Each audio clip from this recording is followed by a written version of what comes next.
O autocutucão permite que você seja o arquiteto e o prédio.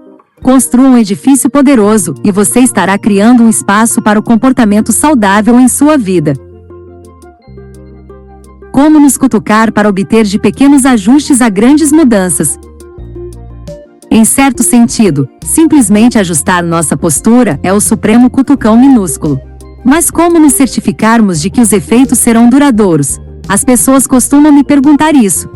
É uma pergunta difícil, porque se mantivéssemos os voluntários sozinhos em nossos laboratórios sem nada para fazer nem ninguém com quem interagir, certamente quaisquer efeitos positivos das posturas poderosas se dissipariam rapidamente. Para que os efeitos persistam, são necessárias oportunidades de lançar raízes, crescer e se fortalecer. Eles precisam ser reforçados.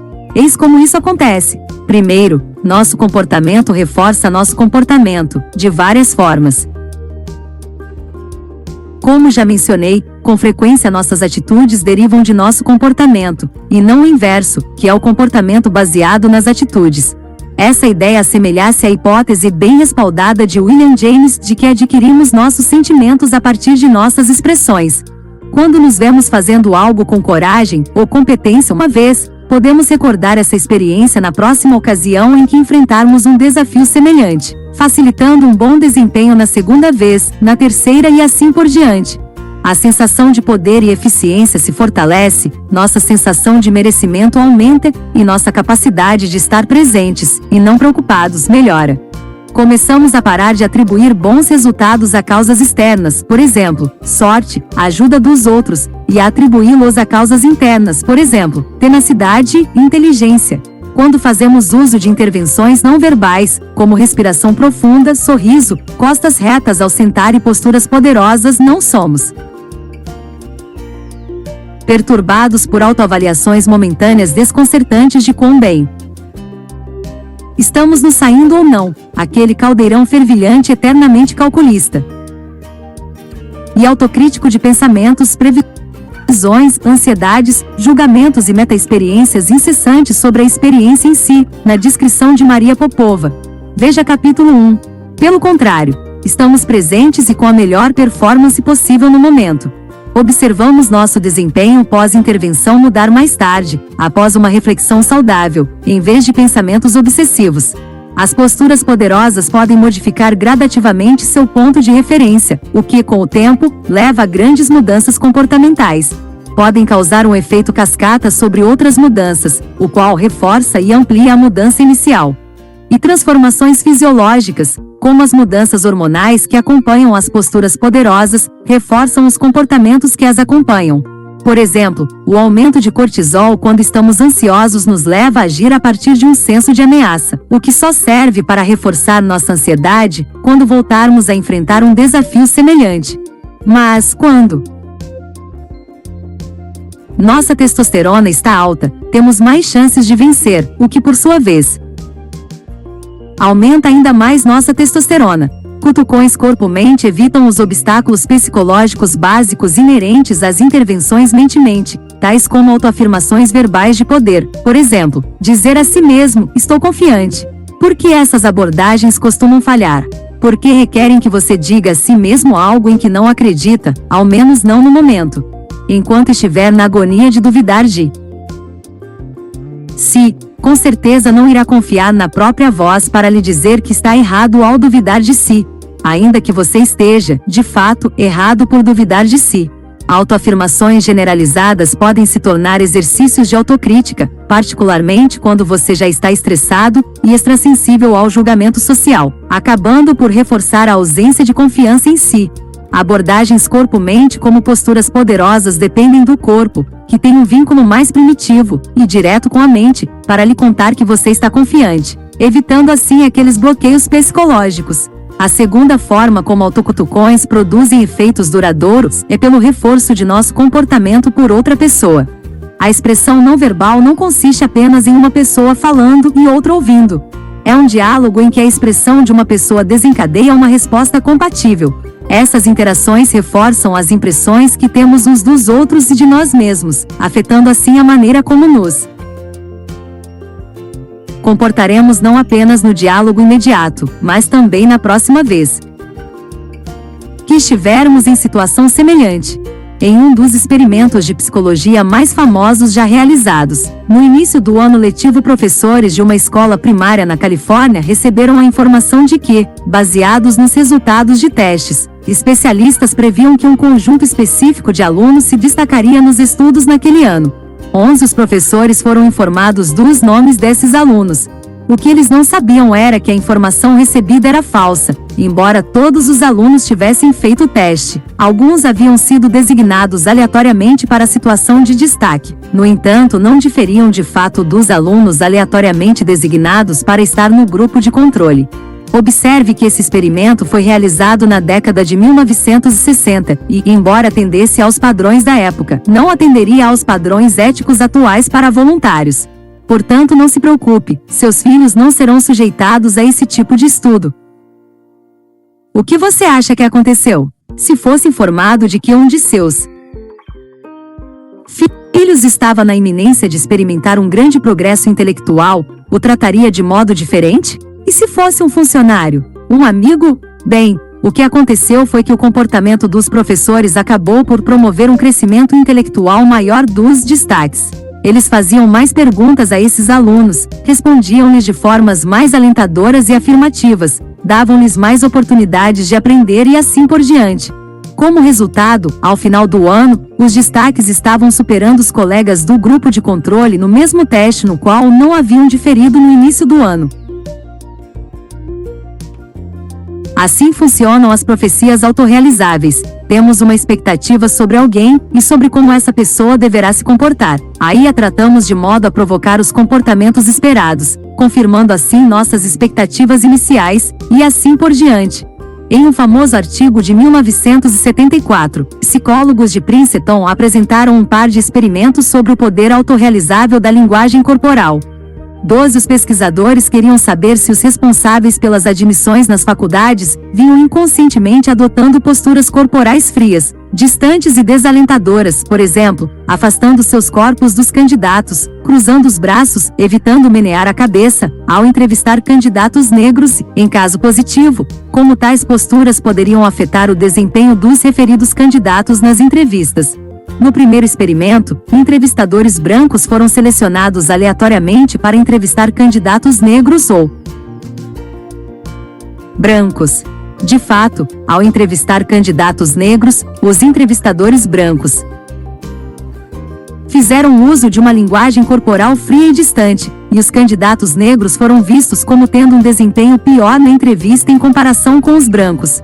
No segundo experimento, entrevistadores brancos experientes na captação de candidatos a emprego foram divididos em 2 grupos e instruídos a utilizar uma linguagem corporal fria e distante, ou calorosa e interessada. Eles foram então selecionados aleatoriamente para entrevistar candidatos negros ou brancos.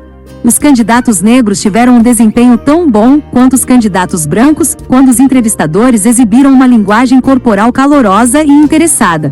E candidatos dos 2 grupos tiveram um desempenho igualmente sofrível quando seus entrevistadores se comportaram de forma fria e desinteressada. Além disso, em ambos os casos, a linguagem corporal dos candidatos correspondeu à dos entrevistadores. Eles imitaram a postura dos entrevistadores inconscientemente, que é o que costumamos fazer em ambientes sociais. Em suma, nossa linguagem corporal, que em geral é baseada em preconceitos, molda a linguagem corporal das pessoas com quem estamos interagindo.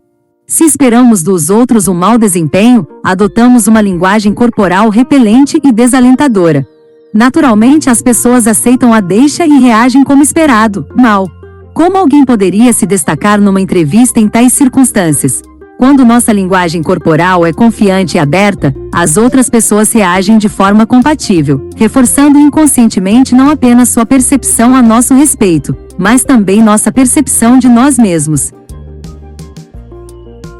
Por que muitas abordagens populares de automudança falham e chegam a gerar o efeito contrário? Por que aderir ao autocutucar? Por que não assumir simplesmente o compromisso de mudar seu comportamento e daí cumpri-lo? Bem, assim como os primeiros esforços para reduzir o consumo de energia incentivavam as pessoas a fazer grandes mudanças, como isolar suas casas termicamente, nós também nos estimulamos a realizar grandes mudanças, Em ambos os casos, a tática decepciona. Um dos maiores culpados é a eternamente frustrante resolução de Ano Novo, envolta em armadilhas psicológicas que conspiram contra nós. Antes de tudo, as resoluções de Ano Novo são ambiciosas demais. Fixar metas grandiosas, como só tirar notas 10 no colégio ou fazer exercícios 3 vezes por semana, é um passo positivo em teoria, mas essas metas não são concebidas de forma a permitir que avancemos rumo a elas. Dependem do sucesso de centenas de mudanças menores e não vêm acompanhadas de instruções passo a passo mostrando como chegar lá. Os resultados que imaginamos quando tomamos resoluções ambiciosas também estão distantes demais. Não conseguimos nos identificar com eles ou imaginá-los, o que torna difícil concretizá-los em nossa vida. E a longa distância até a meta fornece muitas oportunidades de falha ao longo do caminho, o que significa mais chances de desistência. Dizemos a nós mesmos que não adianta, afinal já estragamos tudo mesmo. Se decidirmos abruptamente ir à academia 3 vezes por semana, provavelmente fracassaremos quase todas as semanas, o que enfraquece nossa eficácia, nossa confiança, nosso astral e nossa persistência. Como o trabalho de Carol Dweck demonstrou claramente, a concentração no processo nos incentiva a continuar nos esforçando, a continuar avançando e a enxergar os desafios como oportunidades de crescimento, não como ameaças de fracasso. As resoluções de Ano Novo são voltadas para resultados e com frequência pairam como ameaças, não incentivos. Cutucões, por outro lado, são eficazes por se concentrarem no como e não no que. Grandes resoluções também focam o lado negativo, as coisas ruins da quais queremos nos livrar, em vez de focar no positivo, as coisas boas que nos permitem melhorar. Não queremos ficar pensando todo dia em nossos pontos negativos. Isso é desagradável e pode ser desmotivador, mas pensar nas coisas boas que podemos melhorar ainda mais nos deixa empolgados e prontos para agir. Finalmente, as resoluções de Ano Novo podem acabar com nossa motivação intrínseca, o desejo pessoal, interno de tomar uma atitude, substituindo-a por motivadores extrínsecos. E décadas de pesquisas mostraram que isso pode dar errado, pois os motivadores extrínsecos, por exemplo, ganhar dinheiro e fugir de uma punição, nem sempre estarão presentes. Na verdade, quando o objetivo envolve algo que realmente adoramos fazer, os motivadores extrínsecos podem acabar matando a motivação intrínseca. 13, por exemplo. Eu sempre quis adotar a corrida como uma forma de exercício. Gosto da elegância da corrida, um único movimento gracioso repetido, equipamento mínimo, nada de academia. Pode ser praticada ao ar livre em praticamente qualquer lugar. Tudo isso me atraía. Antigamente, em quase todo o Ano Novo, eu resolvia me transformar numa corredora. Na minha cabeça, um corredor era alguém disciplinado, veloz e capaz de completar maratonas. Mas, se você começa do zero, vai levar algum tempo até satisfazer esses critérios, e eu não conseguia aceitar isso. Ao enfocar o resultado, tornar-me uma corredora conforme minha definição, eu estava ignorando a realidade de que existe todo um processo intermediário. Toda vez que saía para uma corrida, ela era curta, lenta e dolorosa. Toda corrida parecia um fracasso, e eu não curti o processo no início. Na verdade, toda vez que eu resolvia me tornar uma corredora, logo começava a odiar correr. Aquilo foi um problema de verdade. Qualquer motivação intrínseca que eu tinha morria rapidamente, porque os motivadores extrínsecos eram poucos e irregulares. Concentrada nos incentivos extrínsecos inalcançáveis, eu estava perdendo a oportunidade de me identificar com alguns incentivos intrínsecos e desenvolvê-los. Todos os anos eu desistia antes de fevereiro. Finalmente tentei algo diferente, resolvi correr uma só vez. E se gostasse, correria outra vez. Correria apenas na velocidade e na distância que fossem confortáveis. E não tentaria correr quando sentisse câimbras, nem tentaria acompanhar meus amigos mais experientes. Abandonei por completo as metas de longo prazo que eram grandiosas e distantes demais, e descobri um meio de transformar a corrida numa experiência positiva, algo que eu sentisse vontade de fazer. Descobri minha motivação intrínseca associando a corrida a algo que adoro: viagens. Adoro viajar, mas quando viajo a trabalho, não tenho tempo para ver ou aprender algo sobre o local que estou visitando. Com apenas uma corrida curta, eu poderia experimentar e ver um pouco do lugar a pé. Também aprendi que adoro correr em trilhas, percorrer caminhos na natureza.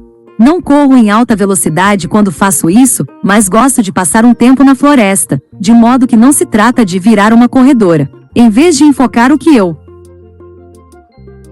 ainda não conseguia, por exemplo, correr com velocidade, bem e de forma competitiva. Eu estava me concentrando no que poderia fazer, enriquecer minhas experiências de viagens a trabalho e curtir a natureza. Inverti cada aspecto de como estava tentando cumprir minhas resoluções de ano novo. Corri alguma maratona? Nenhuma. Talvez nunca venha a correr uma maratona, sem problema. Mas não desisti, e isso já é alguma coisa. Autocutucões.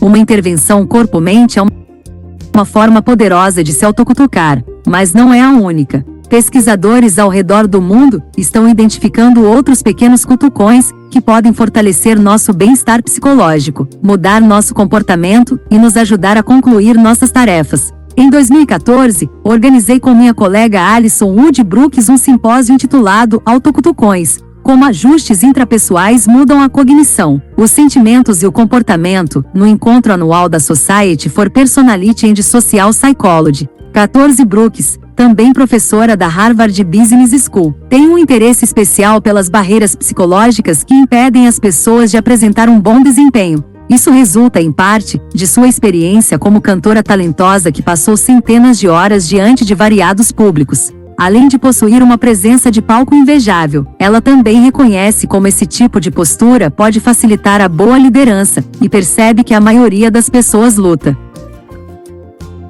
para encontrá-la durante uma apresentação. Portanto, ela resolveu procurar intervenções simples que pudessem ajudar as pessoas a superar seu medo do palco. 15 Aviso: se você é fã do meme Keep Calm, provavelmente vai se surpreender com o que ela descobriu. Como quase todos sabemos, o medo do palco pode parecer uma overdose paralisante de ansiedade. E o que as pessoas recomendam que façamos quando estamos ansiosos? Dizem com a melhor das intenções que nos acalmemos. Contudo, esse pode ser o pior dos conselhos. A ansiedade é o que os psicólogos descrevem como uma emoção de alta excitação. Como já expliquei, quando estamos ansiosos adentramos um estado intenso de vigilância fisiológica. Ficamos hiperalertas. Nosso coração dispara, suamos em bicas, nosso cortisol pode atingir seu pico. Todas essas reações são controladas automaticamente por nosso sistema nervoso. E é praticamente impossível para a maioria das pessoas desligar esse tipo de agitação automática, reduzir sua escala abruptamente. Não apenas podemos não nos acalmar como, quando alguém diz que nos acalmemos, isso lembra quão calmos não estamos, atiçando ainda mais nossa ansiedade. Mas existe outra emoção de alta excitação que não é tão negativa. Na verdade, é até positiva: empolgação. Brooks previu que talvez não sejamos capazes de extinguir a agitação, mas deveríamos ser capazes de mudar a forma como a interpretamos. Assim, em vez de tentarmos inutilmente baixar o nível de agitação de nosso estado emocional, que tal tentarmos transformá-lo de negativo em positivo? De ansiedade em empolgação? Para testar seu prognóstico, Brooks realizou uma série de experimentos colocando voluntários em algumas situações que geram medo do palco: uma competição de canto, um concurso de oratória e uma prova difícil de matemática. Em cada experimento, pediu-se aleatoriamente aos participantes que dissessem a si mesmos uma destas 3 coisas antes da apresentação: 1. Mantenha calma, 2. Empolgue-se, ou 3. Nada. Em todos os contextos, canto, oratória e matemática, os voluntários que dedicaram um momento a reenquadrar sua ansiedade como empolgação superaram os outros. Quando você está empolgado, explicou Brooks, isso propicia uma mentalidade de oportunidade, faz você pensar em todas as coisas boas que podem acontecer. Você fica mais propenso a tomar decisões e atitudes que tornarão os bons resultados passíveis de ocorrer. 16 Como tenho a sorte de trabalhar no escritório que fica a uns 20 metros do de Alison Woodbrook, tivemos algumas boas conversas sobre esse trabalho. Embora não tenhamos estudado esse fenômeno por um bom tempo, explicou ela, suspeito que dizer estou empolgada, ou tentar ao máximo ficar empolgada, antes de cada apresentação digna de ansiedade, não tem rendimentos marginais decrescentes, ou seja, não se torna necessariamente menos eficiente. com o passar do tempo. Pelo contrário, os efeitos positivos tendem a se capitalizar com o tempo. Quanto mais você reenquadra sua ansiedade como empolgação, mais feliz e bem-sucedido pode se tornar. É aí que o autocutucar entra em ação, ao se concentrar em cada momento novo à sua frente, e não no resultado da apresentação. Lenta e gradualmente você se cutuca rumo a uma versão mais arrojada, mais autêntica e mais eficaz de si. Reenquadrar a ansiedade como empolgação me ajudou a cantar e a tocar diante de multidões, apresentar minha pesquisa, vender minhas ideias empresariais, lecionar para estudantes de graduação, de MBA e executivos, e interagir com meus colegas de Harvard diariamente. Quando uma psicóloga é capaz de pôr suas pesquisas em prática na própria vida, você sabe que está diante de algo bom. Ao simplesmente reenquadrar o significado da emoção que estamos sentindo, cutucando-nos da ansiedade para a empolgação, modificamos nossa orientação psicológica, mobilizando os recursos cognitivos e fisiológicos de que precisamos para obter sucesso sob pressão. Transformamos efetivamente nosso medo do palco em presença de palco. De que outra maneira podemos usar pequenos cutucões para melhorar nossa vida? Howard Schilde, professor da UCLA, identificou um autocutucão espantosamente simples que pode ajudar a tomar decisões melhores hoje a respeito de quanto dinheiro poupar para amanhã, ou para daqui a 50 anos. Foi assim. Em 2014, Schilde perguntou a 1.000 pessoas do país inteiro: qual é o seu pior inimigo? 17.500 delas deram a mesma resposta: eu. Acontece que não temos muito mais compaixão por nós mesmos do que por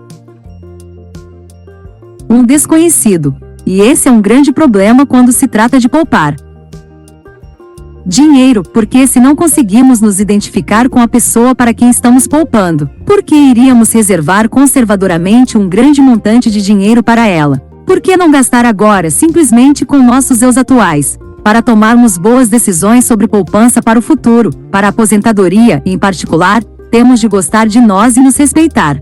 Especificamente, temos de apreciar e respeitar nossos eus futuros, aqueles que se beneficiarão de um substancial fundo de aposentadoria. Temos de nos importar com eles, montar um panorama claro de quem são. Arrecadadores de recursos para organizações que ajudam grandes causas, por exemplo, são bem mais eficazes quando seu marketing se concentra em uma vítima específica, não anônima, uma pessoa afetada por um desastre natural, doença ou crime, em oposição a 1.000 pessoas afetadas. Sou anti-intuitivo? Não deveríamos querer aumentar a quantia doada se sabemos que ajudará milhares de pessoas? Sim. Mas, embora não consigamos entender milhares de pessoas e nos identificar com elas facilmente, certamente conseguimos entender e nos identificar com uma.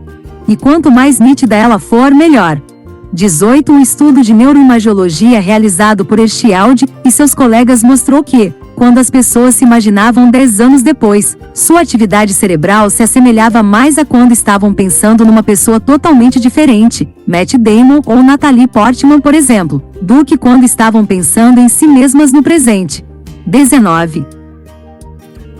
Schilde e seus colegas também descobriram que, quando mostravam aos seus voluntários fotos deles em idade mais avançada, e depois lhes davam uma oportunidade hipotética de depositar dinheiro em cadernetas de poupança, os voluntários aplicavam 2 vezes mais dinheiro na conta do que quando não haviam visto as fotos.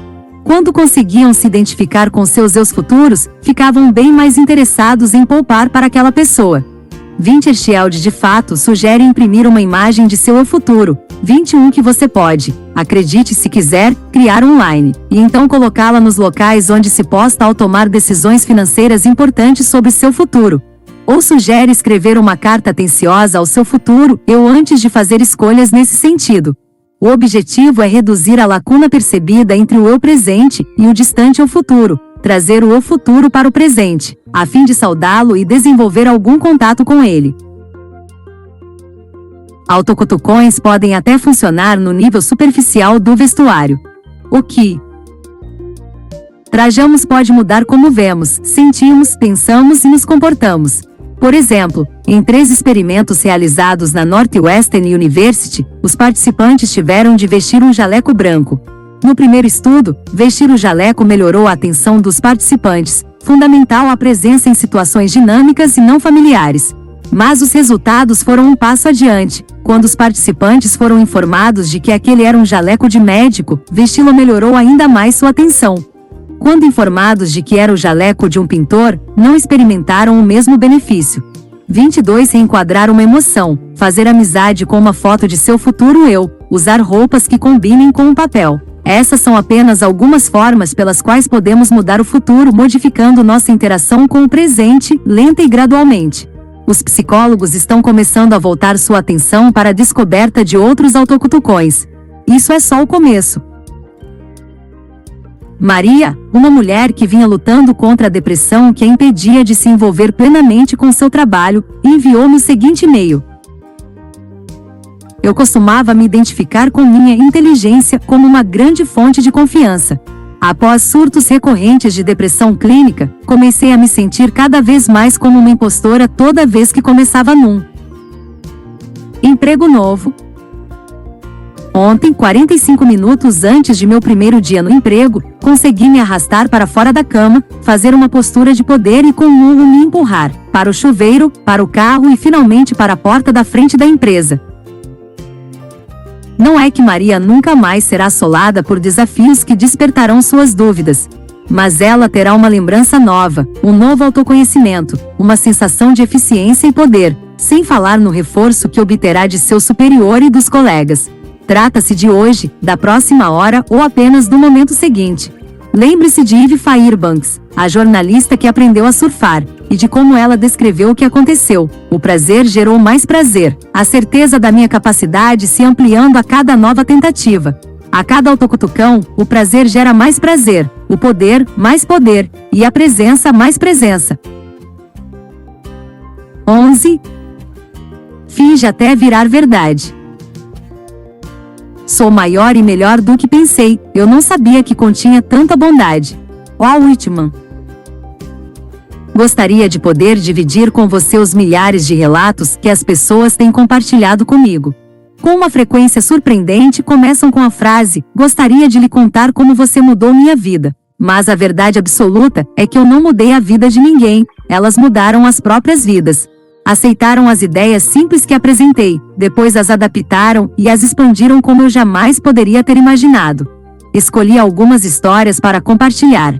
Vêm diretamente de pessoas que, ao enfrentar um grande desafio ou auxiliar alguém que vinha enfrentando um grande desafio, agiram com base na própria compreensão de como o corpo guia a mente, conduzindo a si mesmas e aqueles que estavam ajudando aos seus eus mais arrojados e autênticos. São histórias de gente que chegou lá fingindo, em muitos casos, até se transformar naquilo que fingia ser. Minha esperança é que você se reconheça em algum aspecto delas. Digo isso porque acredito que a parte mais impactante da minha palestra no TED não seja a pesquisa que apresentei, mas minha confissão de que passei boa parte da vida acreditando que não mereço estar aqui. Embora não entendesse na época, agora vejo porque aquilo foi importante. Fez com que as pessoas se achassem menos solitárias ao saber que alguém já havia se sentido daquele jeito e havia superado, em grande parte, aquela sensação.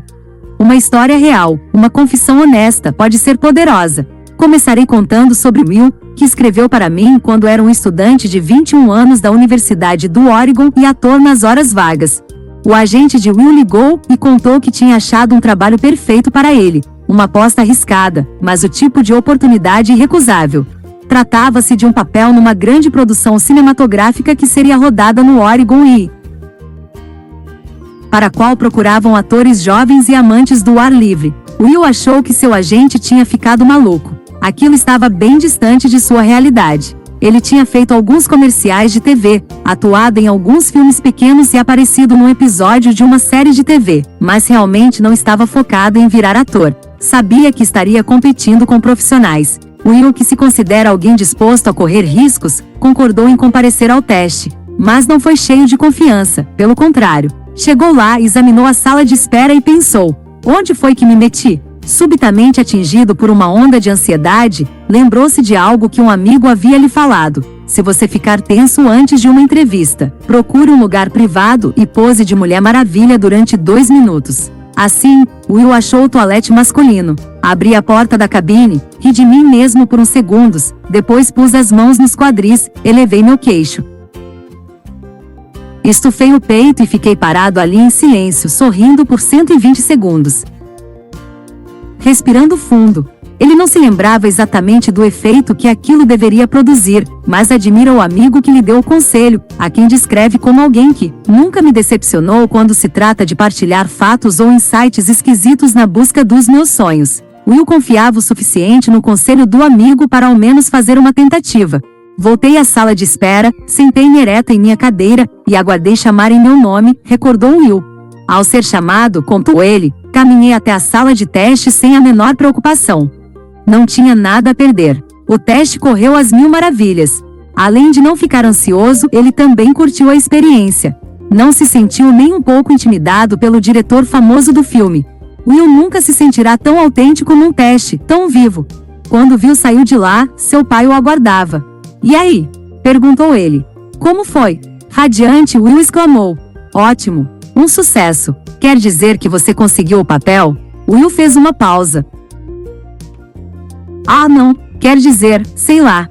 Mas foi ótimo. Foi muito divertido. Nunca me senti tão bem durante um teste. Will quase se esquecera do papel no filme. Estava tão presente no teste, tão envolvido no processo, que o resultado se tornou secundário, ou talvez não mais relevante. Por mera coincidência, o sobrenome de Will é Cud.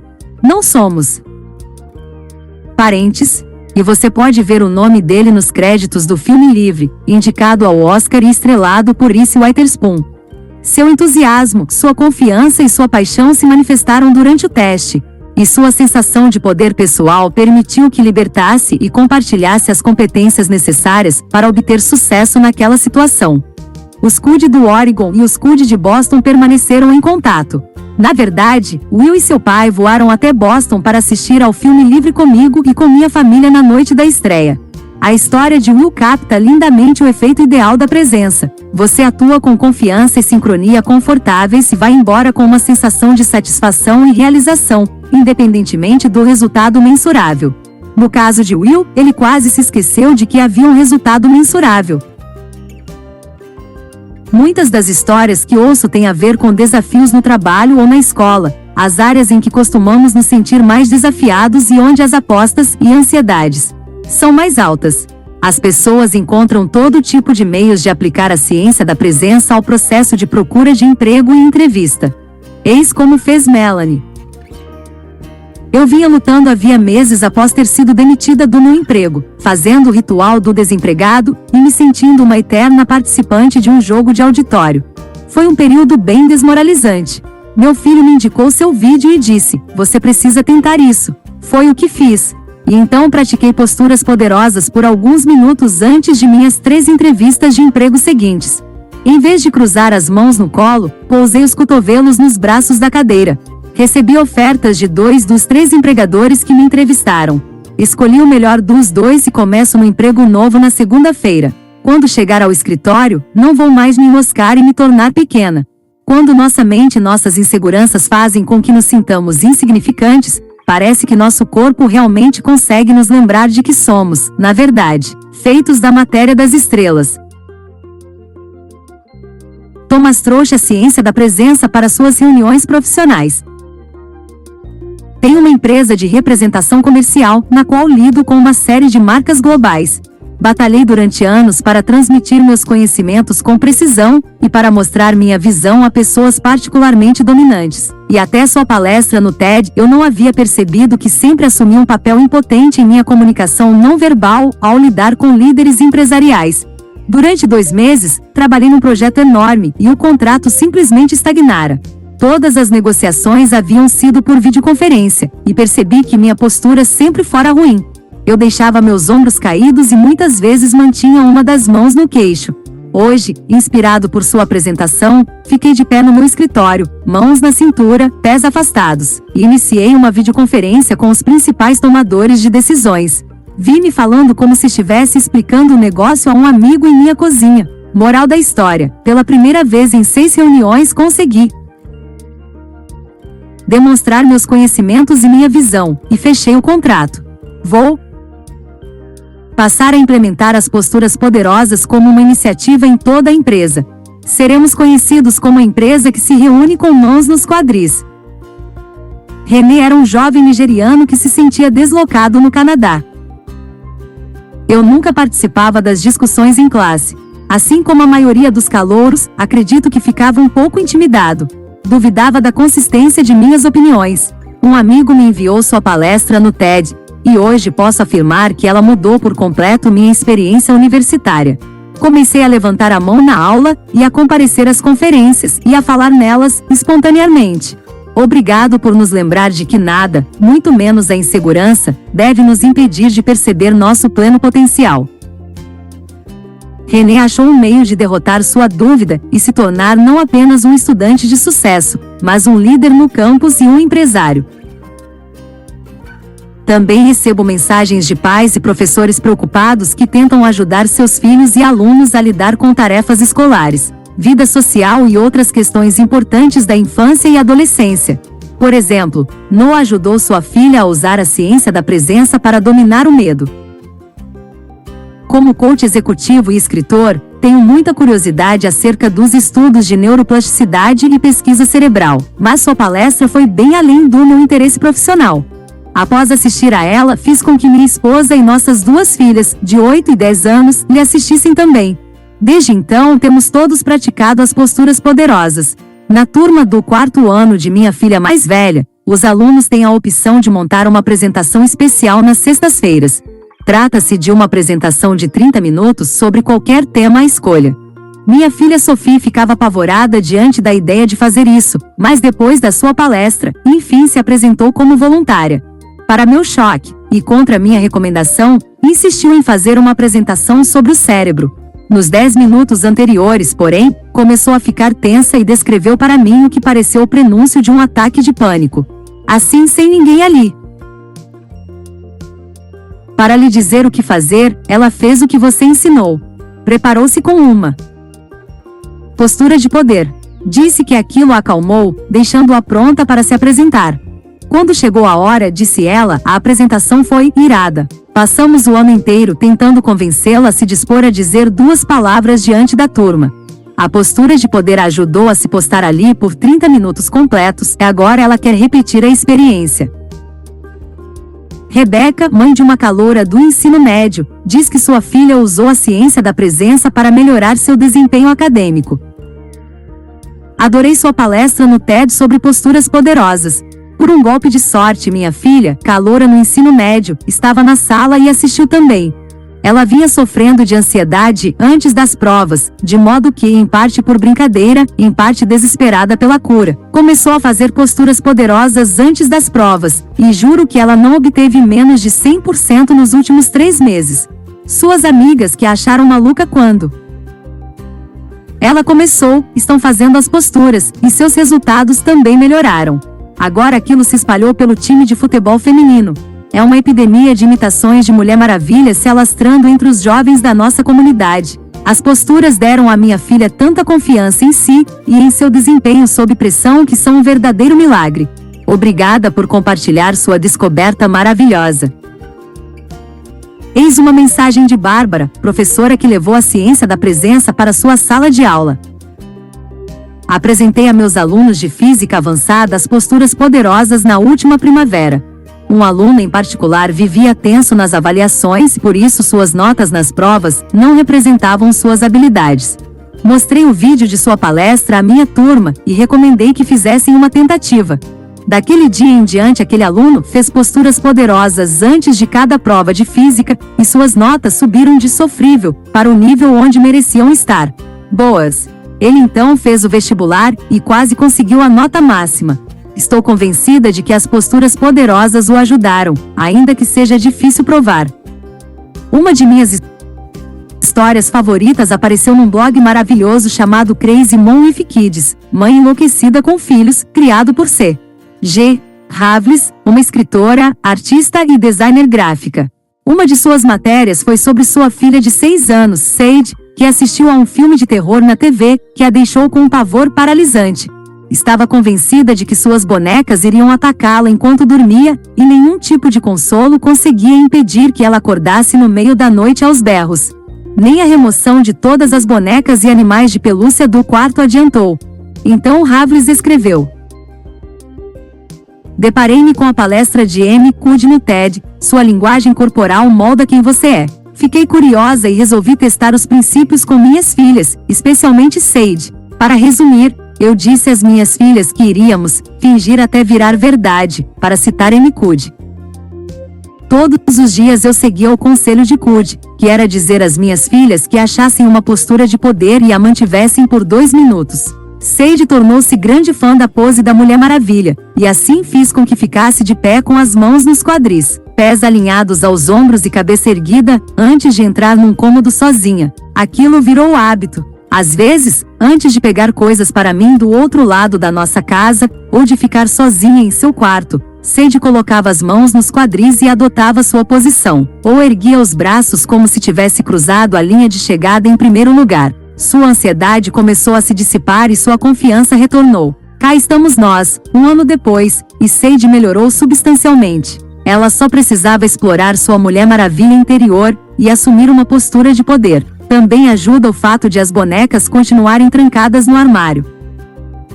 O e-mail seguinte veio de um professor de escola de ensino fundamental. Ele descreveu como aplicou as ideias do finja até virar verdade, para ajudar um aluno do 5º ano com mutismo seletivo, um distúrbio de ansiedade infantil que bloqueia a capacidade de comunicação da criança em determinadas situações sociais. Tenho ajudado o aluno a escrever um diário este ano, e ele começou a se abrir um pouquinho naquelas páginas, bem como na sala de aula. Assisti ao lado dele a última parte de sua palestra no TED, Finja até virar verdade, e expliquei que gostaria que ele tentasse aquilo uma vez por dia em sala de aula, quando eu estivesse presente, mais ou menos 1 hora diariamente. Enquanto assistia à sua palestra, eu conversava com ele sobre como queria vê-lo bem-sucedido, sobre quão inteligente ele é, e sobre como suas habilidades de liderança implícitas se manifestam na vontade dos outros de trabalhar com ele regularmente. Ele começou a chorar mais ou menos no mesmo ponto que você. Eu consegui não chorar enquanto assistia ao vídeo com ele, mas não pude me conter em casa, e desde então vem respondendo a 1 ou 2 perguntas por dia. Há pouco tempo, pedi que se incumbisse da primeira pergunta de um grupo de leitura, e ele o fez sem hesitação. Como vimos ao longo deste livro, as posturas poderosas e os esportes são uma combinação natural. Todas as posturas de vitória são idênticas àquelas que, conforme demonstrado em laboratório, aumentam a confiança e a presença. Ouvi isso de inúmeros atletas e treinadores de atletismo, esqui alpino, remo, beisebol, basquete, polo aquático, futebol, ginástica, vôlei e até iatismo. No primeiro mês depois que minha palestra no TED foi postada, ouvi um treinador da seleção olímpica de natação explicar como vinham usando uma estratégia no estilo posturas poderosas, com grande sucesso, havia anos, incentivando alguns dos nadadores, na manhã da competição, a se comportarem fisicamente como se tivessem vencido seus eventos. Os nadadores, apontou ele, são notórios pelo uso de linguagem corporal dominante nos momentos antes das provas, não apenas para sinalizar seu poder aos adversários, mas também para relaxar os músculos e se energizarem. Às vezes eles literalmente esmurram o próprio peito feito gorilas, mas a abordagem usada por esse treinador incentivar os nadadores a adotar posturas alfa, não verbais desde o momento em que acordam nos dias de prova. Foi mais benéfica para nadadores que haviam sido prejudicados por um mau desempenho ou que vinham sentindo uma onda de insegurança e dúvida quanto à própria capacidade. O técnico de natação e salto ornamental Jace Book, da Kenyon College, deparou por acaso com o vídeo de minha palestra no TED e achou que ela poderia ajudar no desempenho de sua equipe. As posturas poderosas reforçam a ideia de que queremos ser poderosos, fortes e confiantes, contou ele à revista Swimming World. Embora nem toda a equipe tenha recebido bem a ideia, muitos a aceitaram. E os que mais se beneficiaram dela foram aqueles que costumavam sentir a pressão dos próprios pensamentos. As posturas poderosas não apenas lhes deram um incentivo fisiológico, mas proporcionaram uma ligação tangível com o restante da equipe, algo fora de si. Uma nadadora queniana, Sarah Lois, escreveu sobre o que aconteceu quando a equipe inteira, inclusive os treinadores, se ergueu na postura do X antes de uma competição. Não dava para conter o riso ao ver aquilo. Todos nós parecíamos um tanto idiotas, mas acho que funcionou para nós. Conectamo-nos como uma equipe de um jeito que não tinha ocorrido na temporada anterior. Nossos níveis de energia dispararam, os nadadores individuais e de revezamento nadaram com uma rapidez estonteante, e a torcida foi ao delírio. Eis um e-mail sobre vôlei de Steve, um professor do ensino médio no meio oeste americano. Mostrei sua palestra do TED hoje a todas as minhas turmas do ensino médio. Meus alunos se envolveram muito e ao longo do dia fizeram diversas posturas poderosas, espontaneamente sem nenhum estímulo. A parte mais bacana da história aconteceu à noite, quando nosso time de vôlei perdeu sua primeira partida na pós-temporada regional, e entrou em campo para começar a segunda, todos adotando posturas de poder. O time venceu as 3 partidas seguintes e passou para as finais. Acredito que houve uma preparação excepcional e uma ótima orientação técnica, mas as moças realmente acreditaram na sua mensagem o suficiente para adotá-la numa situação difícil. Após o jogo, elas me abordaram para perguntar quão orgulhoso eu estava de suas posturas poderosas. Adoro isso! Obrigado por fazer parte de nossas terças-feiras de palestras do TED e da educação de nossos alunos. O que mais me inspira é quando fico sabendo de pessoas que enfrentaram dificuldades graves, abuso e violência doméstica, falta de moradia e outros problemas que podem trazer grandes dificuldades, e conseguiram recuperar o controle de suas vidas e tomaram as rédeas de seus futuros. Essas histórias sempre me comovem. Ouvi coisas desse tipo de uma boa quantidade de veteranos de guerra, como Roberto. Sou um veterano de guerra que sofre de transtorno de estresse pós-traumático, TEP, e atualmente estou estudando psicologia. Deparei-me com o vídeo de sua palestra e, resumindo, levei suas informações e experiências pessoais bem a sério. Desde que ouvi sua apresentação sobre posturas poderosas, tornei-me muito atento à minha linguagem corporal e reconheço quando, inconscientemente, estou me isolando. Essas informações me abriram para uma existência antes inacessível e me ajudaram a superar alguns dos sintomas de inquietação e alerta máximo associados ao TEP. Depois de acrescentar esse reconhecimento atento da linguagem corporal, às minhas estratégias para lidar com tudo, fui capaz de me destacar em áreas em que antes não tinha confiança. CJ, que é coordenadora comunitária de uma agência de combate à violência doméstica chamada Turning Point e dá aulas em uma prisão feminina, contou a seguinte história. Sou sobrevivente da violência doméstica. Consegui emprego no abrigo para vítimas de violência doméstica, após sair de um relacionamento abusivo. Tenho feito muita terapia de autocura e crescimento pessoal, e continuei como autodidata. Aprendi ao longo dos anos que adoro ler estudos, especialmente na área de ciência social. Após 20 anos trabalhando no campo da violência doméstica, comecei a formar grupos educacionais numa prisão feminina. As detentas absorvem as informações como esponjas, principalmente quando aprendem como nossos corpos entram em ação sob o estímulo de diversas substâncias químicas, quando estamos assustados como velhos traumas. Interferem nisso tudo. Tenho mostrado seu vídeo às minhas turmas. Gostaria que você pudesse ver as lâmpadas se acendendo acima das cabeças delas. Costumamos fazer um debate depois em que pergunto como as posturas poderosas poderiam beneficiá-las. Minhas alunas identificaram os seguintes momentos nos quais podem adotar suas posturas poderosas. 1. Durante as audiências judiciais, antes de enfrentar o Comitê de Liberdade Condicional. 2. Durante investigações dentro da prisão. 3. Em provas como supletivos. 4. Em entrevistas de emprego depois que deixam a prisão. 5. Em entrevistas na prisão para vagas em comitês privilegiados. Suas descobertas sobre as posturas poderosas, como elas nos devolvem a nossa verdadeira essência, também repercutiram em mim. Obrigada por dizer, compartilhem a ciência. Eu estou compartilhando. Seu trabalho está penetrando nos muros da prisão e sendo dividido com quem mais precisa dele. Mac, que mora na Califórnia, enfrenta dificuldades diárias que muitos de nós jamais experimentamos. Ele dedicou um tempinho a compartilhar suas reflexões. Sou um sem-teto desde setembro de 2012. Não é uma história muito interessante, de modo que não entrarei em detalhes. O que lhe contarei é que você e suas posturas poderosas me ajudaram imensamente. Não, eu não dei a volta por cima nem arranjei um emprego poderoso, mas consigo encarar a vastidão de problemas complicados e muitas vezes assustadores que enfrento na condição de sem-teto, em parte porque, quando morei num abrigo no inverno passado, assisti a sua palestra na TED num tablet que eu possuía na época.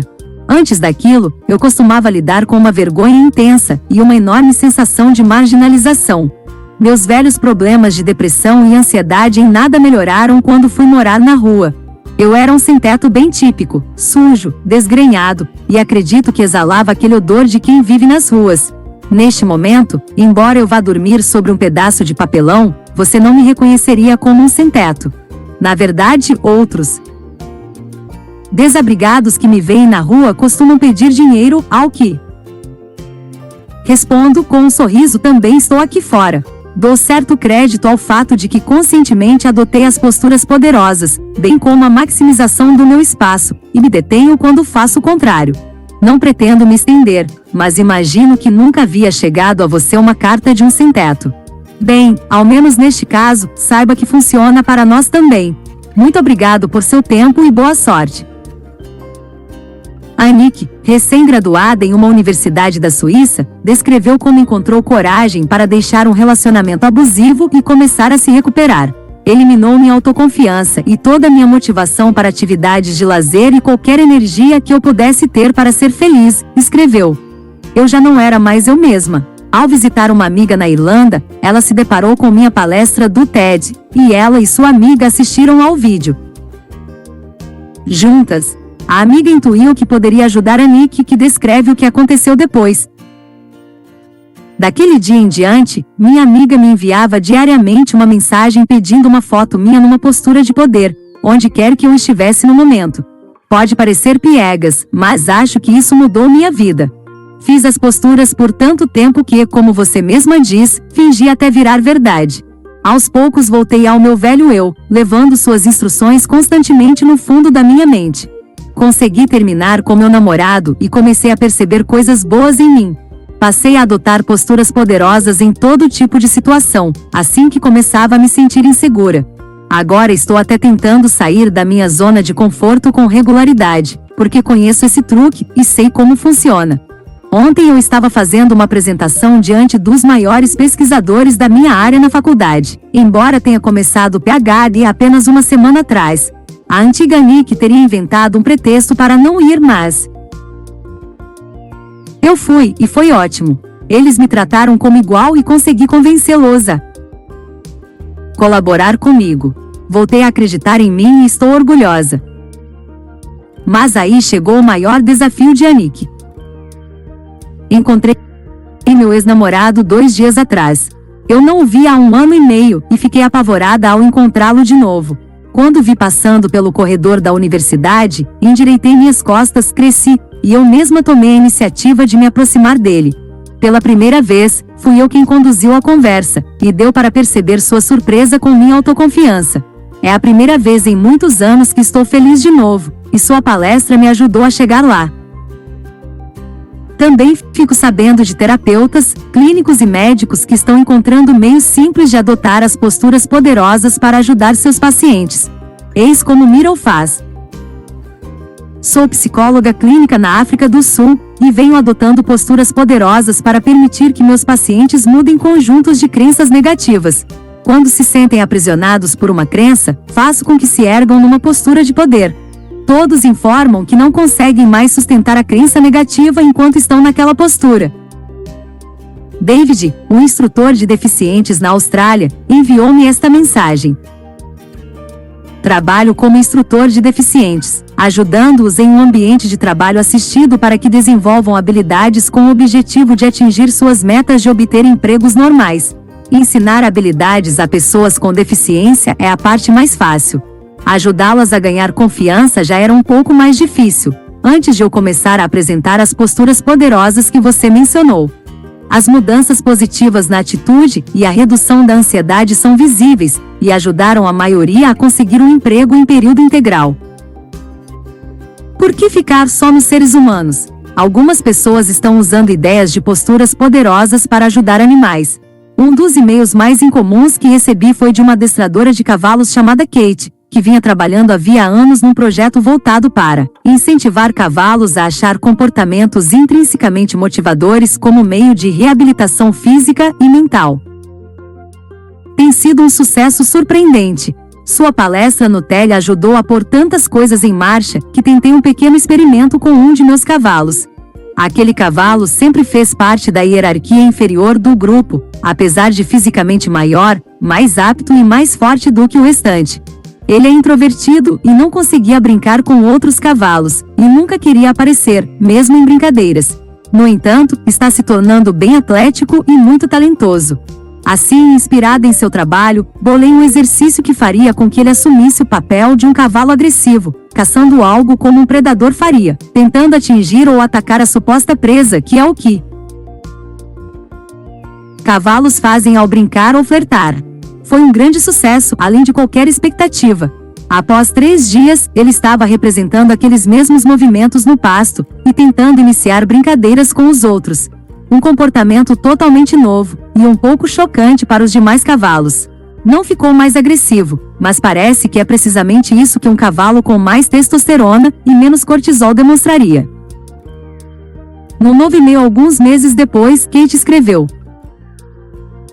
Vafi sempre foi desprezado por quase todo mundo em nossa comunidade de entusiastas e treinadores de cavalos islandeses, sendo considerado um mero cavalo de família, certamente não o tipo de cavalo pertencente aos níveis mais altos das competições, em que você só encontra animais talentosos, aptos, acima de tudo, altivos. No fim de semana passado foi nosso festival anual de primavera de cavalos islandeses.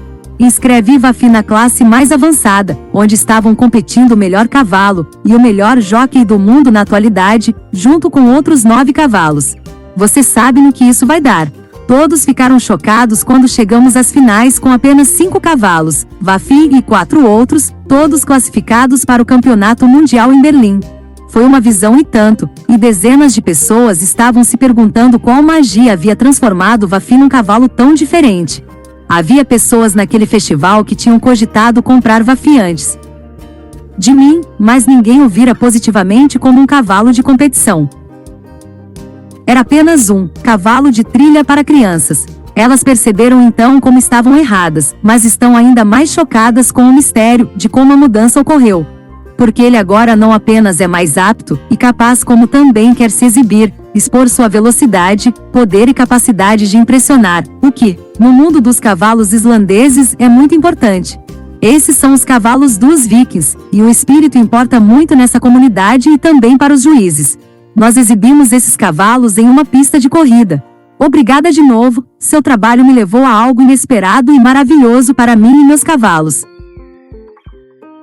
E, cerca de um ano depois, quando começou a treinar um novo cavalo chamado Draumur, Kate escreveu: Os testes para o Campeonato Mundial de Cavalos Islandeses ocorrerão em 10 semanas e vou levar meus 2 cavalos para a eliminatória. Ninguém no mundo dos cavalos acreditaria nisso há alguns anos atrás. Nesse meio tempo, tanto Vafi como Draumur levaram a abordagem de postura de poder e ação agressiva a novos patamares. Até agora, os benefícios nem sequer começaram a se estabilizar. Os cavalos estão cada vez mais motivados e bem mais aptos e fortes. Especialistas em biomecânica equina começaram a prestar atenção, e o líder mundial atual da Islândia voou até aqui para saber como fiz isso com Draumur. Você deu início a algo que está ganhando vida própria no mundo dos cavalos.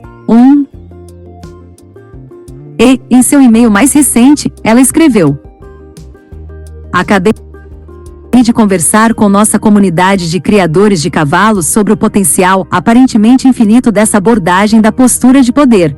Eu a venho praticando há vários anos e os cavalos continuam fazendo progressos. No mínimo, é um verdadeiro círculo virtuoso o progresso deles estar se acelerando. São como os cavalos de Benjamin Button com essa abordagem. É como se estivessem rejuvenescendo em vez de envelhecer em termos de comportamento. Assim, por enquanto, nada de desacelerar o progresso das posturas poderosas por aqui. De certa forma, esses são os indícios casuais mais convincentes dentre todos. Ninguém informou a Vafi ou Draumur ou a quaisquer outros cavalos o que a postura de poder deveria fazer. Kate e eu descobrimos que treinadores têm feito seus cavalos adotarem posturas poderosas há muito tempo, há mais de 2000 anos, na verdade. Que o cavalo seja ensinado a manter sua cabeça alta e arquear seu pescoço. Ao treiná-lo para adotar o ar e o encanto que assume quando está naturalmente se exibindo, você dispõe de um animal esplêndido e ostentoso, a alegria dos observadores. Sob a sensação agradável de liberdade com porte nobre, e patas se movimentando com flexibilidade, ele dispara à frente em seu orgulho, em cada aspecto imitando o ar e o encanto de um cavalo ao se aproximar de outros. Xenofonte, 430-354 a.C. Pouco tempo atrás, alguém contou uma história que me deixou atônita e em lágrimas. Eu tinha acabado de ministrar uma palestra e várias pessoas estavam aguardando para me cumprimentar e fazer perguntas. Observei uma jovem mulher esperando pacientemente. Com o tempo, fui adquirindo certa sensibilidade para perceber quando as pessoas necessitam de privacidade. Consigo notar uma intensidade nos olhos delas. Elas transmitem que têm algo bem pessoal para compartilhar, algo que ficariam constrangidas em dizer diante de desconhecidos. Aquela mulher estava ladeada por dois amigos que tocavam seus ombros de leve, falando com ela suavemente, confortando-a e incentivando-a. Quando ela veio até mim, olhos marejados, de início teve dificuldade para falar. Houve um longo silêncio, não constrangedor, mas como um momento de reorientação para nós duas. Uma preparação. Ela reuniu energia, respirou fundo, depois disse: "Vim ao seu encontro porque preciso que saiba que você mudou minha vida." A história que ela me contou naquela noite mudou minha vida também. Demonstrou lindamente como nos conectamos através de nosso corpo com nossos melhores eus autênticos, como libertamos nosso poder pessoal, e fazemos uso de tais recursos para estar presentes em meio aos nossos maiores desafios, libertando os outros para que se façam presentes também. E ilustrou exatamente como eu esperava que as pessoas usassem essa pesquisa, para encontrar seu poder pessoal quando tem pouquíssimo poder ou status social. Para canalizar coragem e generosidade. Para mudar o curso de suas vidas. Para fazer o bem a si e aos outros. Perguntei se estaria disposta a dividir sua história com todos vocês e ela respondeu: "Não há nada que eu quisesse mais, para que outras pessoas possam se sentir apoiadas e inspiradas a fazer o mesmo." Eis a história de Christian. Casei-me bem jovem, divorciei-me aos 30, e achava que não poderia prosseguir com minha vida enquanto não visse o mundo mais um pouco. Assim, no impulso, mudei-me para a América do Sul, e encontrei um lugar para morar com algumas outras pessoas. Nós o chamávamos de Casa da Árvore. Toda de madeira reciclada, sobre estacas, completamente ao ar livre, era simples e bonita. Christian começou a trabalhar num café local. Tudo parecia bem de início, mas após umas semanas meu chefe começou a fazer comentários sobre meu corpo. Sobre ganhar gorjetas melhores por causa dos meus seios, e a coisa foi só piorando. Ele fazia comentários o tempo todo, constantemente. Minha primeira reação foi de decepção porque pensei, ele tem 2 filhos pequenos, mora bem perto de mim, a cidade é pequena, e eu tinha uma impressão diferente de quem ele era. Mas pensei, acho que isso acontece, e talvez não seja tão ruim assim. Vivendo em uma terra estranha, eu estava temerosa. A necessidade de se integrar pode ser bem forte e poderosa, e pode dar medo. Você se afasta da sua zona de conforto ao se mudar para um país estrangeiro, e tentar se adaptar ali. A cada dia o assédio sexual aumentava. Então pensei, poxa, eu sou forte, e continuei convivendo com aquilo. Minimizei o problema pensando, ele está sendo um cafajeste. Mas a situação só piorou. Acho que àquela altura eu nem percebia, mas me sentia cada vez menor. Até que um dia ele parou de me chamar pelo nome e só se referia a mim de maneira vulgar. Daquele dia em diante, foi o único nome que ele usou para me abordar. Eu sabia como aquilo era errado e odiava, mas, de novo, às vezes você se questiona e pensa, será que esse problema é mesmo tão grave assim? O que soa ridículo agora. Pouco depois, um pequeno grupo de amigos de ambos os sexos a convidou para um jantar. Christian disse, eu estava me sentindo tão pequena e desesperada que quase não fui. Mas ela acabou indo. Achei que eu ficaria envergonhada de revelar aos amigos o que permiti que acontecesse. Mas aí comecei a pensar no lugar de onde eu tinha vindo, pelo que eu havia passado e em quem eu sou de verdade, e resolvi contar o que estava acontecendo. Eles foram tão solidários, as mulheres e os homens, que aquilo realmente impeliu minha decisão. Àquela altura eu sabia que tinha de dizer algo ao meu chefe. Precisava defender a mim e todas as outras pessoas que haviam passado por algo daquele tipo.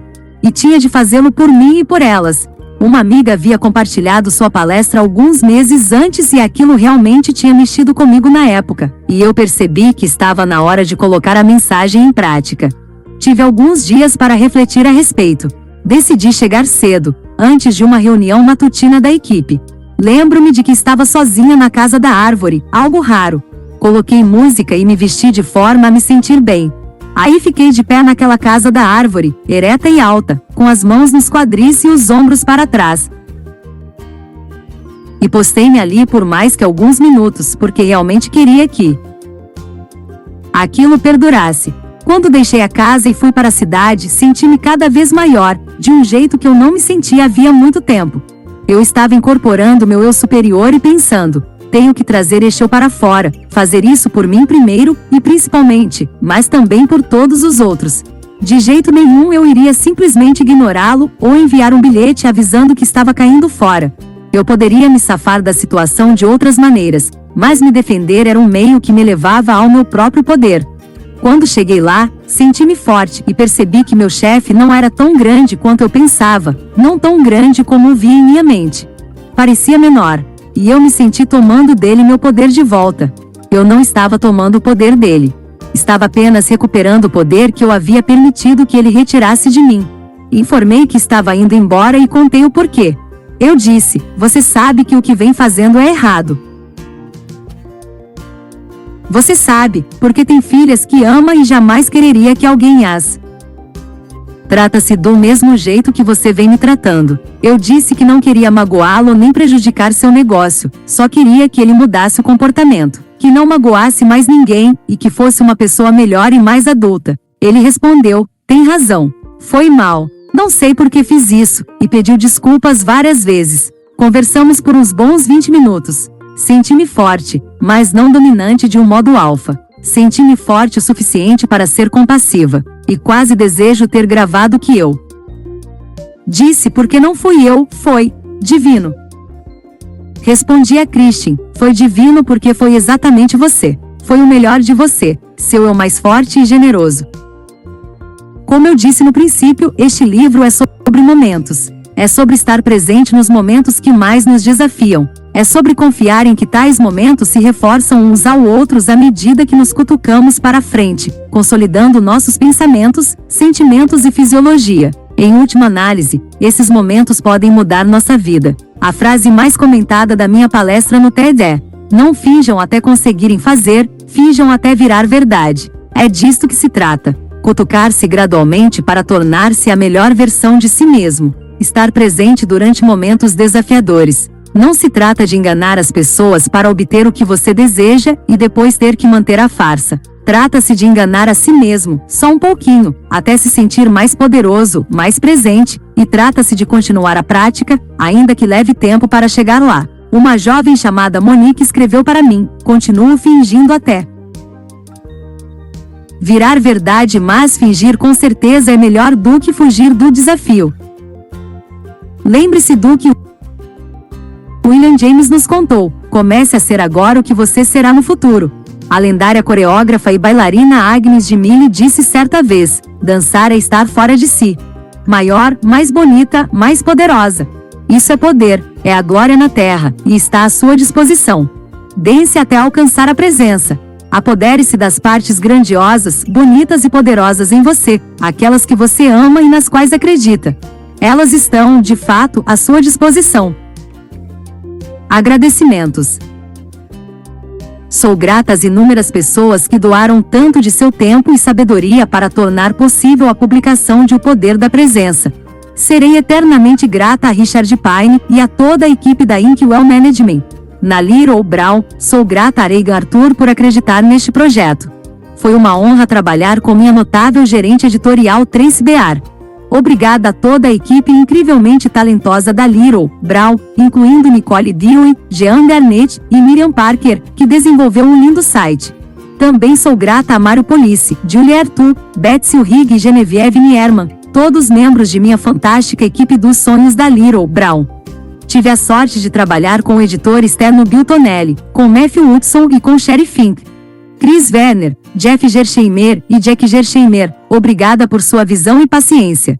Em Harvard, várias pessoas tornaram a publicação deste livro possível, todas elas não apenas incrivelmente competentes, mas também gentis. Generosas. Meu antigo gerente de laboratório, Nico Torley, Kylie Anarino. Jack Schultz. Meu atual gerente laboratorial, Brian Hall e John Navarro, obrigada por colocar este projeto em movimento. Meus gentis e talentosos colegas da Unidade de Negociações, Organizações e Mercados da HBS, é uma honra trabalhar com todos vocês. E obrigada aos meus alunos de MBA, alunos de doutorado, alunos do meio empresarial e a meus alunos em empresas no mundo inteiro. Tenho a sorte de ter sido educada por uma longa sucessão de professoras e orientadoras.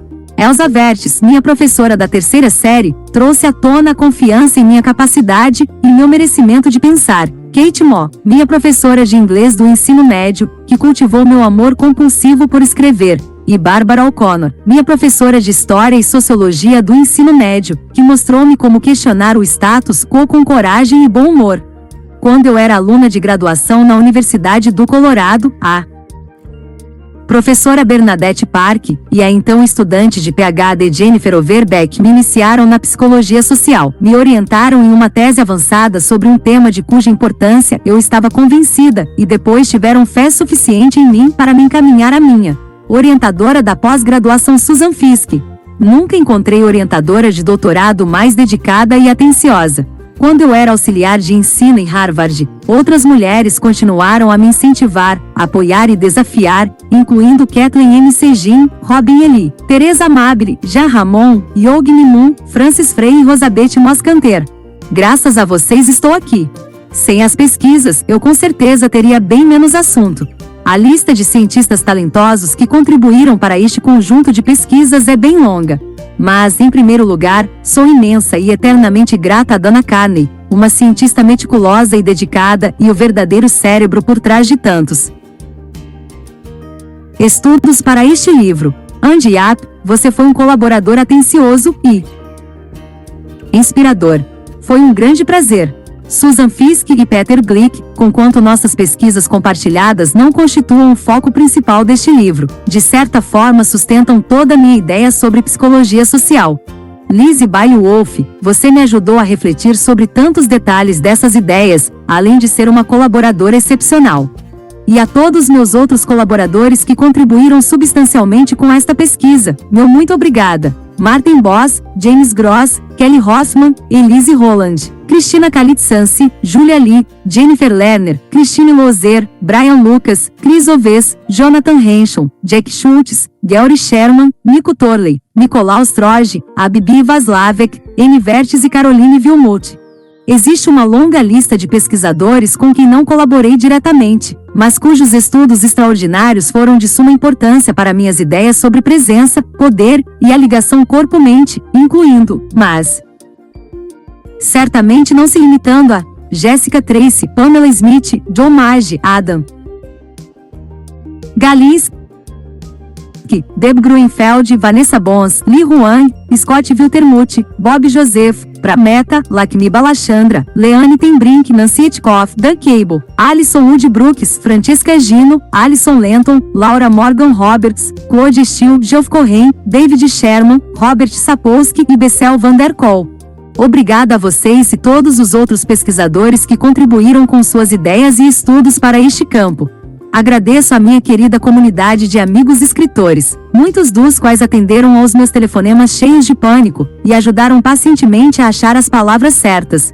Sou muito grata a este grupo especial de pessoas.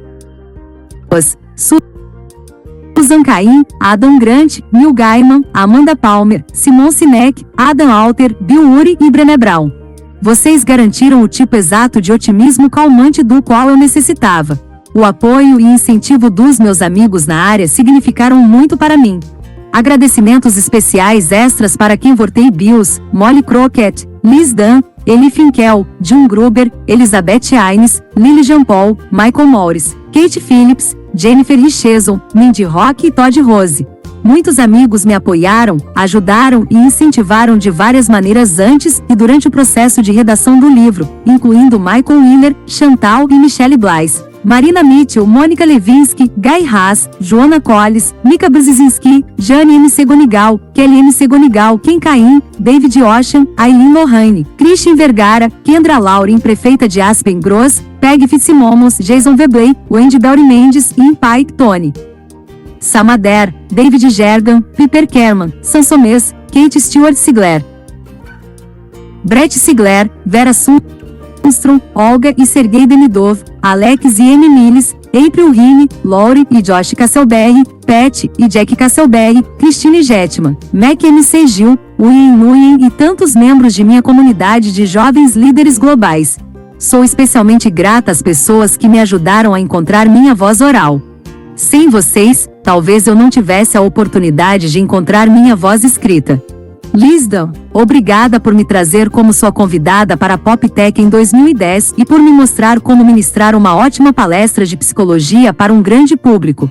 Andelzoli, Eric Hersman e a equipe de PopTech, obrigada por me convidarem para falar na PopTech 2011. Bruno Giussani e Chris Anderson, obrigada por me convidarem para falar no TED Global 2012. Sou grata a toda a equipe do TED, incluindo Jun Corren, Ben Lili, Emily MC Manuz e muitos outros. Sou eternamente grata às pessoas que dedicaram horas e horas do seu tempo a entrevistas para o poder da presença, fazendo com grande generosidade e presença. Suas histórias e perspectivas são essenciais a este livro. Reverendo Jeffrey Brown, Pauline Rose Clancy, Will Cuddy, Neil Gaiman, Jamie Cohen, Julianne Moore, Miko Nissinen, Khalida Garcia Ravles, Emma Sepala e Kate Sierra. As muitas outras pessoas maravilhosas que me permitiram compartilhar suas histórias através deste livro, mas cujos nomes não posso citar. Fiquei sabendo que vocês têm minha eterna admiração e gratidão. Aprendi muito com vocês e sinto-me honrada por poder partilhar suas histórias com outros que aprenderão com vocês. E a todos vocês que corajosamente dividiram suas histórias comigo, por mais estranho que pareça. Vocês me ensinaram sobre o próprio tema que eu vinha estudando em laboratório. Vocês deram vida à ciência. E todos os dias vocês alimentam meu otimismo incansável em relação às pessoas, que é o que realmente me mantém na ativa. Vocês têm minha mais profunda gratidão e espero tê-los homenageado adequadamente nestas páginas.